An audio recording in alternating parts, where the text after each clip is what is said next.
My name is Brittany Steele, and I'm a residential manager.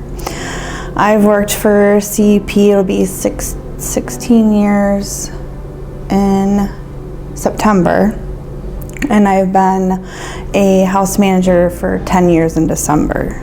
My name is Shannon Ashley, and I'm a residential RN for CP of the North Country. And I've been here going on a year again. I did work for CP of the North Country years ago, and I left for about a year and a half, and I decided I wanted to come back because this is really what I like to do. My name is Malia Rudd, and I've worked with CP of the North Country since 1999. My name is Amanda Akey. I'm the Assistant Program Manager at CP of the North Country for HAB Services. I'm also a mom of a son who has autism, ADHD, and epilepsy.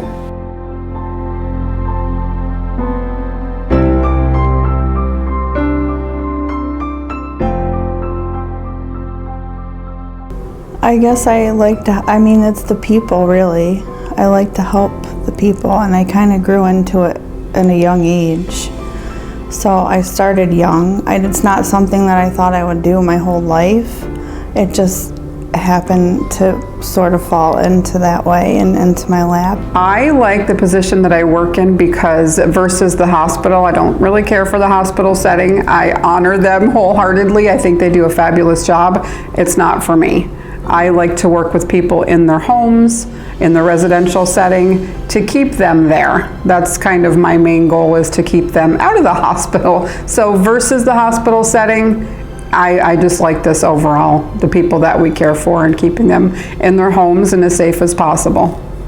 I just stumbled upon this career path, but it was so enjoyable and fulfilling that this is what I love to do. I chose to do what I do, more or less watching the struggles my son has had with getting services and being provided the help he needs from day one with him. I want to be able to help assist and provide and teach people the skills that they need in everyday life. I want to make sure that everybody gets the best life that they possibly can.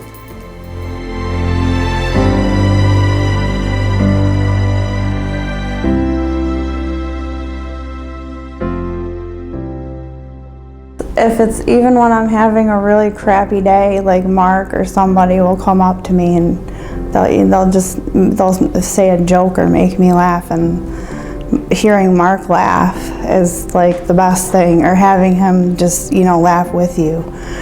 Or we tell corny jokes all day long and he just laughs, or having them thank you for something because it reminded them of their mother, or things like that. So that's what makes my day. I have really crappy days there lately because of just with COVID and not being able to leave, and I miss my kids. So they make you feel like you're not so down and out, I guess. He'll just tell a stupid joke and then it'll just make you laugh. So the reason I came back and I'm in this industry versus the hospital setting is because all the individuals that we support are unique, and I really do think that the staff that we have in residential services really does enhance their life.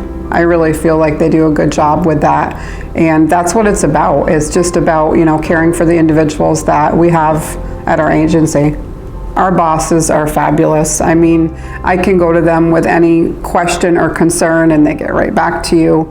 So that aspect is really good of the job. You always have someone you can go to for support or information. If you don't know something, there's always someone to ask, so they're very supportive that way. It really does make a difference when you have somebody you can go to and talk to about your concerns and be acknowledged and pointed in the right direction to help with what you need help with.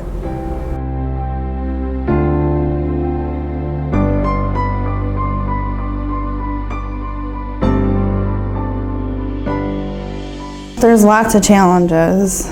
It depends on, as a house manager, as direct care, as both really, because I'll probably say both, but to have to do the direct care with being the house manager and then not having anyone there because we're so short-staffed to help with that. You get behind on everything.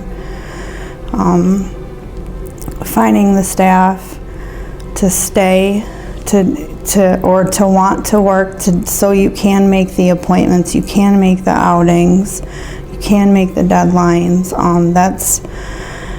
That seems to be since last year a big thing. Like before we had staff, and now we don't have the staff that we used to.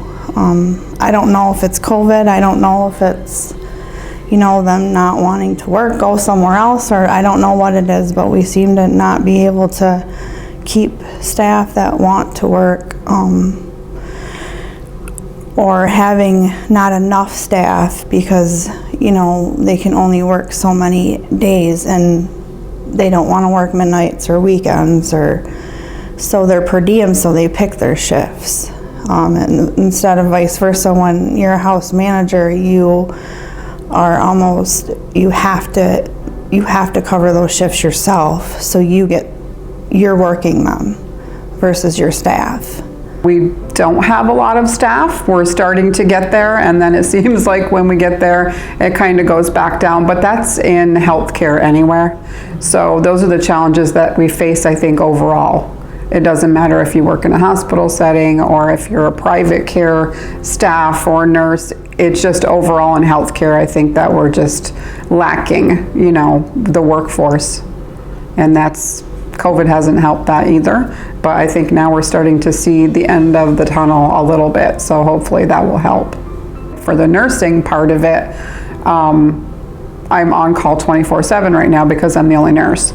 So there is a new nurse coming on, and I'm all excited about that, to share things with her and hopefully, lessen the load of obviously 8 IRAs that I have to myself. So those are challenges that you go through, and you just kind of have to stick with it and hope that it works out somehow.